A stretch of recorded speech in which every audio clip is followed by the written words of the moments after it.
Chapter 27. When the morning was come, all the chief priests and elders of the people took counsel against Jesus, to put him to death. And when they had bound him, they led him away, and delivered him to Pontius Pilate the governor.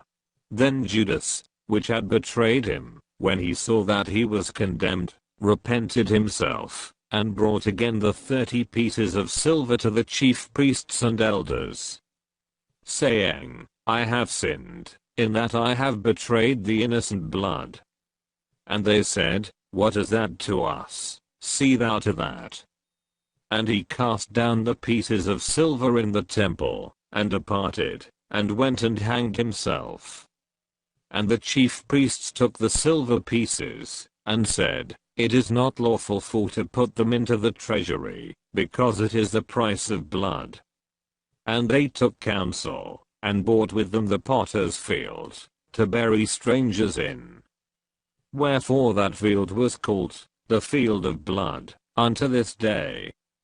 Then was fulfilled, that which was spoken by Jeremy the prophet, saying, And they took the 30 pieces of silver, the price of him that was valued, whom they of the children of Israel did value, and gave them for the potter's field, as the Lord appointed me.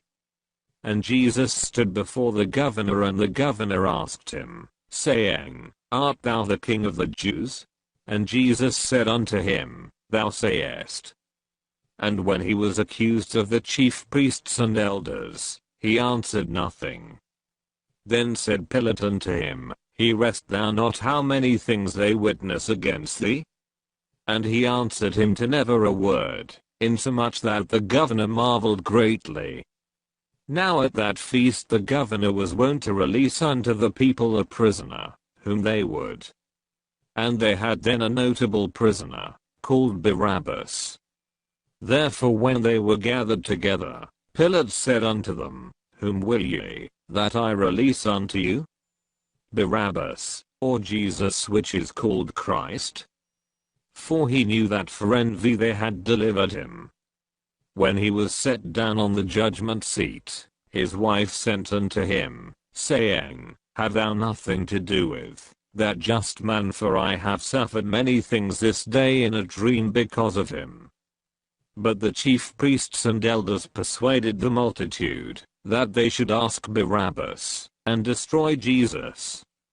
The governor answered, and said unto them, Whether of the twain will ye, that I release unto you? They said, Barabbas. Pilate saith unto them, What shall I do then with Jesus, which is called Christ?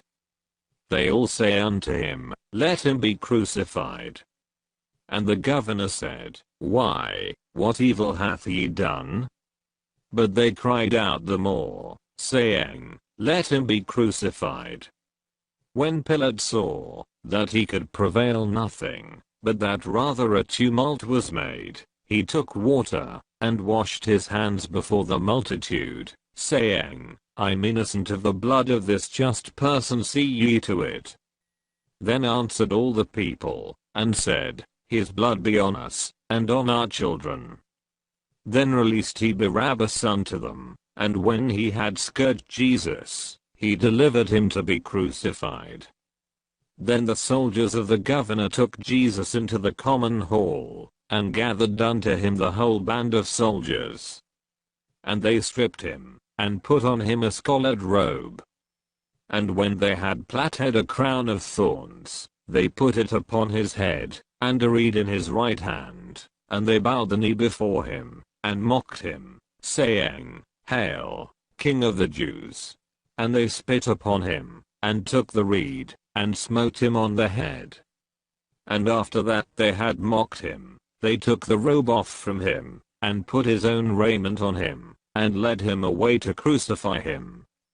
And as they came out, they found a man of Cyrene, Simon by name him, they compelled to bear his cross.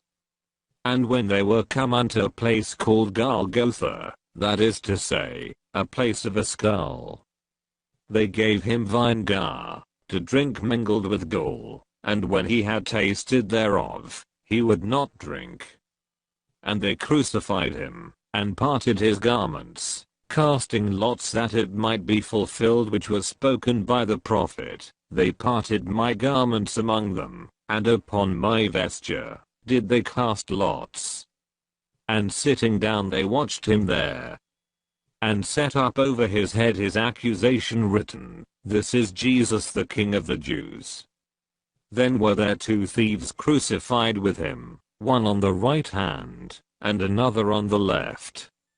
And they that passed by reviled him, wagging their heads, and saying, Thou that destroyest the temple, and buildest it in 3 days, save thyself. If thou be the Son of God, come down from the cross. Likewise also the chief priests mocking him, with the scribes and elders, said, He saved others, himself he cannot save.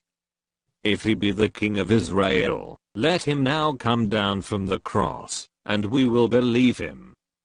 He trusted in God, let him deliver him now, if he will have him, for he said, I'm the Son of God.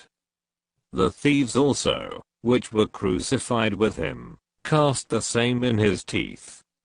Now from the 6th hour there was darkness over all the land unto the 9th hour. And about the 9th hour Jesus cried with a loud voice, saying, Eli, Eli, lama sabachthani, that is to say, my God, why hast thou forsaken me? Some of them that stood there, when they heard that, said, This man calleth for Elias. And straightway one of them ran, and took a sponge, and filled it with vinegar, and put it on a reed, and gave him to drink. The rest said, Let be, let us see, whether Elias will come to save him. Jesus, when he had cried again with a loud voice, yielded up the ghost. And, behold, the veil of the temple was rent in twain from the top to the bottom, and the earth did quake, and the rocks rent. And the graves were opened, and many bodies of the saints which slept arose, and came out of the graves after his resurrection, and went into the holy city, and appeared unto many. Now when the centurion, and they that were with him, watching Jesus, saw the earthquake, and those things that were done, they feared greatly, saying, Truly this was the Son of God. And many women were there beholding afar off, which followed Jesus from Galilee, ministering unto him. Among which was Mary Magdalene, and Mary the mother of James and Joses, and the mother of Zebedee's children. When the even was come, there came a rich man of Arimathea, named Joseph, who also himself was Jesus' disciple. He went to Pilate, and begged the body of Jesus. Then Pilate commanded the body to be delivered. And when Joseph had taken the body, he wrapped it in a clean linen cloth, and laid it in his own new tomb, which he had hewn out in the rock, and he rolled a great stone to the door of the sepulchre, and departed. And there was Mary Magdalene, and the other Mary, sitting over against the sepulchre. Now the next day, that followed the day of the preparation, the chief priests and Pharisees came together unto Pilate, saying, Sir, we remember that deceiver said, while he was yet alive, After 3 days I will rise again. Command therefore that the sepulchre be made sure until the 3rd day, lest his disciples come by night, and steal him away, and say unto the people, He is risen from the dead, so the last error shall be worse than the first. Pilate said unto them, Ye have a watch, go your way, make it as sure as ye can. So they went, and made the sepulchre sure, sealing the stone, and setting a watch.